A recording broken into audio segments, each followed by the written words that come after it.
तो गाइस कैसे हैं आप सब लोग। स्केयर द ब्लेड की एपिसोड 19 के साथ हाजिर हूं। तो लास्ट एपिसोड के एंड में हमने देखा था कि मास्टर गू जख्मी हालत में होते हैं और वहां पर उनके अपने साथी उनको मारने की कोशिश कर रहे होते हैं जो पैचियन के मास्टर होते हैं। तो वहां पर मास्टर हॉक जो होते हैं, मास्टर डॉग जो होते हैं वो अटैक करने के लिए आगे बढ़ते हैं, जबकि दूसरा मास्टर जो होता है जिसका नाम चुन होता है वो अपने मास्टर को लेकर वहां पर से भागने की कोशिश करता है ताकि वहां पर से बचकर निकल जाए। तो मास्टर डॉग जो होते हैं वो अपनी तलवार लेकर उन सभी के ऊपर अटैक करने के लिए आगे बढ़ते हैं ब्लड स्लैशर स्क्वाड के ऊपर और जाकर उनके ऊपर अटैक कर रहे होते हैं। तो वहां पर उनके सामने नेक जैक होता है जो कि खुद भी यहाँ पर एक काफी अच्छा तलवारबाज होता है। तो वहां पर उसके साथ फाइट कर रहा होता है और साथ साथ वहां पर चुन से भी कह रहे होते हैं। मास्टर डॉग चुन से कहता है कि जल्दी से जल्दी करो, यहाँ पर से मास्टर को लेकर निकलो, तुम्हें हमारे लॉर्ड की जान बचानी होगी, इन्हें जल्दी से जल्दी शाओलिन टेंपल में ले जाओ। तो उसी के साथ ही वो भागना शुरू कर देता है। तो जब वहां पर से भागकर जा रहा था तो नेक जैक कहता है कि तुम कितनी दूर यहाँ पर से भागकर जा पाओगे। और दूसरी तरफ मास्टर डॉग जो होता है वो भी फाइट कर रहा था। तो यहीं पर दूसरी तरफ का सीन दिखाते हैं जंगल के दूसरे हिस्से का, जहां पर हमारा वुमन जो होता है एक पेड़ के नीचे आकर बैठा होता है। वहां पर आग तो जलाई होती है लेकिन उसके पास खाने को कुछ नहीं होता, उसे काफी ज्यादा भूख लगी होती है और कहता है कि मुझे भूख लग रही है।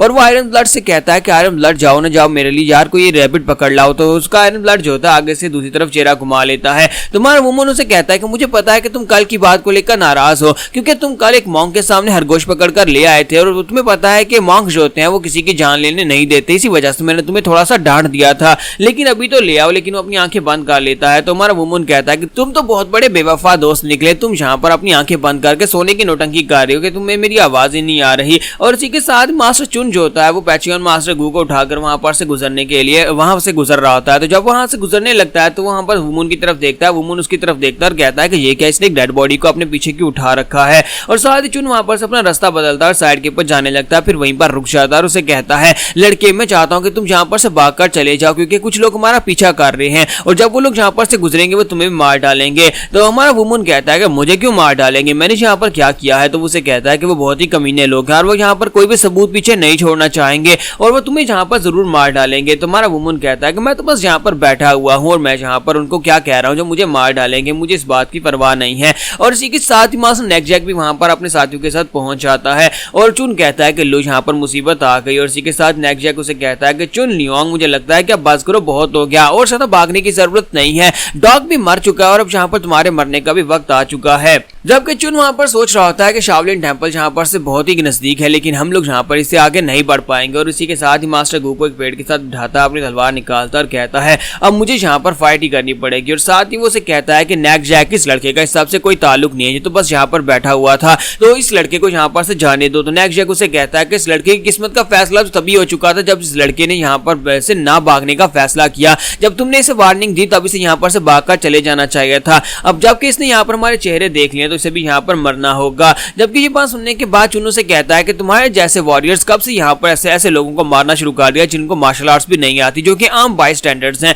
और तुम्हें यहाँ पर इसमें शर्म आनी चाहिए। तो नेक जैक उसे कहता है कि इसमें कौन सी शर्म की बात है, हम तो बस यहाँ पर सबूत मिटा रहे हैं और जो भी यहाँ पर हमें देख लेगा हम उसे मार डालेंगे, चाहे वो यहाँ पर ये लड़का ही क्यों ना हो।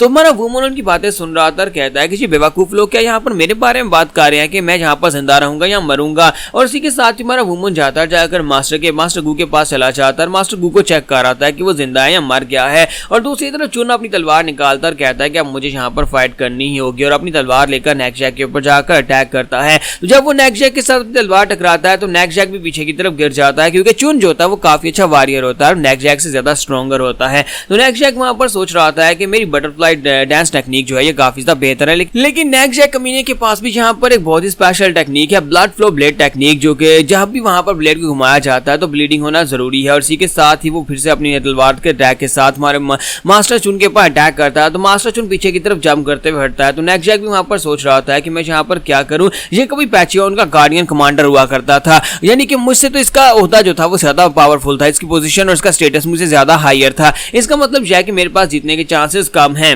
वुमन जो होता है साइड के ऊपर खड़ा दोनों की फाइट को एनालाइज कर रहा था और कहता है कि दोनों ही काफी ज्यादा अच्छे हैं, यानी कि तलवारबाज में दोनों ही काफी ज्यादा बेहतर हैं। और फिर साथ ही वो सोच रहा था कि ये वाला मास्टर जो कि इस लास्ट लाश को उठाकर घूम रहा था, ये उसे ज्यादा बेहतर लग रहा है। इसका मतलब यह है कि यहाँ पर इसके जीतने के चांसेस ज्यादा हैं। और वहां पर फिर से फाइट स्टार्ट होती है। जब वहां पर से फाइट स्टार्ट होने लगती है तो मास्टर चुन जो होता है वो अटैक करने के लिए आगे बढ़ता है, साथ ही अपनी टोर्नेडो टेक्निक को यूज कर रहा है। वो एक स्पेशल टेक्निक होती है जिसका नाम ब्लड ब्रेन इनविंसिबिलिटी होता है। और इस टेक्निक को यूज करते हुए जब वो सामने नेकजैक के ऊपर अटैक करने के लिए आगे बढ़ता है तो नेकजैक कहता है कि तो वाकई में यहाँ पर मुझे मारने की कोशिश कर रहा है, चाहे जहां पर इसकी अपनी जान क्यों ना चली जाए। लेकिन नेकजैक जो होता है वहां पर उसके अटैक को अवॉइड कर लेता है और साथ उसके ऊपर एक स्लैश लगाता है। और वो स्लैश इतनी पावरफुल होती है कि मास्टर चुन जो होता है वहां पर उस अटैक को अवॉइड नहीं कर पाता और बुरी तरह जख्मी हो जाता है और सीधा अपने मास्टर के पास आ जाता है। मास्टर गू के पास आने के बाद से कहता है कि मास्टर प्लीज मुझे माफ कर दीजिएगा माय लॉर्ड, मुझे लगता है कि अब हम दोनों यहीं पर इस जगह के ऊपर ही मरने वाले हैं। इसका मास्टर से कहता है कि हाँ मुझे भी ऐसा ही लगता है। तुम्हारा वुमन कहता है कि ये क्या डेड बॉडी बोल रही है, इसका मतलब यह है कि ये मरा नहीं है, अभी तक जिंदा है।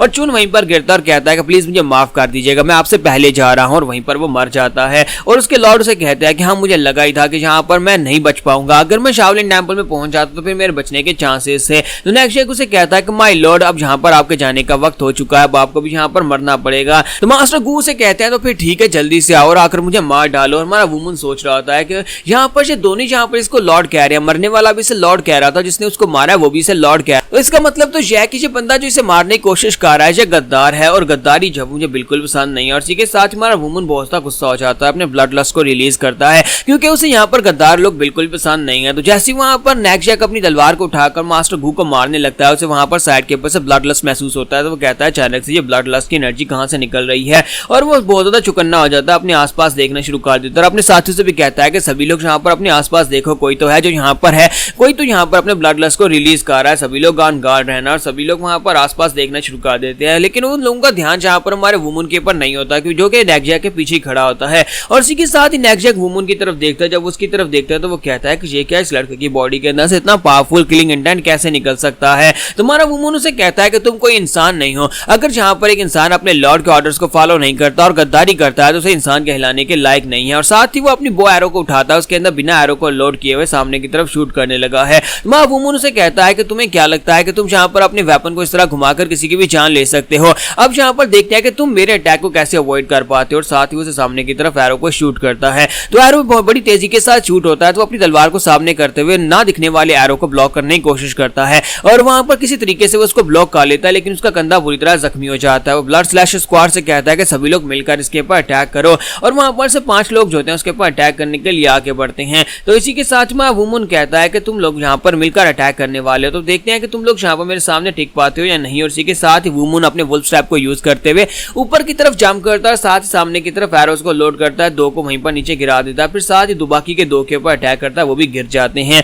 और मास्टर नेकजैक चलाकर उनसे कहता है बेवकूफो फॉर्मेशन टेक्निक को यूज करो, फॉर्मेशन में इसके ऊपर अटैक करो। तो वहां पर से 4 एक साथ फॉर्मेशन में निकलते हैं और चेन फॉर्मेशन को यूज करते हुए जब वुमन के ऊपर अटैक करने लगते हैं, वहां वुमन कहता है कि बेवकूफ कहेंगे। और साथ ही वहां पर से वो 4 एरोस को एक साथ लोड करने के बाद शूट करता है और चारों को एक ही साथ वहां पर एरोस हिट करते हैं, जिसकी वजह से वो चारों पीछे की तरफ गिर जाते हैं, जहां तक कि पीछे के पेड़ भी टूट जाते हैं। हमारे वुमन के एरोस के अंदर इतना ज्यादा प्रेशर होता है तो वहां पर जितनी ब्लड स्लैश स्क्वाड होती है वो सारी के सारी जख्मियों को ग्राउंड के ऊपर गिर जाती है। तो यहाँ पर हम लोग अपनी एपिसोड 19 का एंड करेंगे और नेक्स्ट एपिसोड में देखेंगे कि यहाँ पर मास्टर गू को कैसे बचाया जाएगा।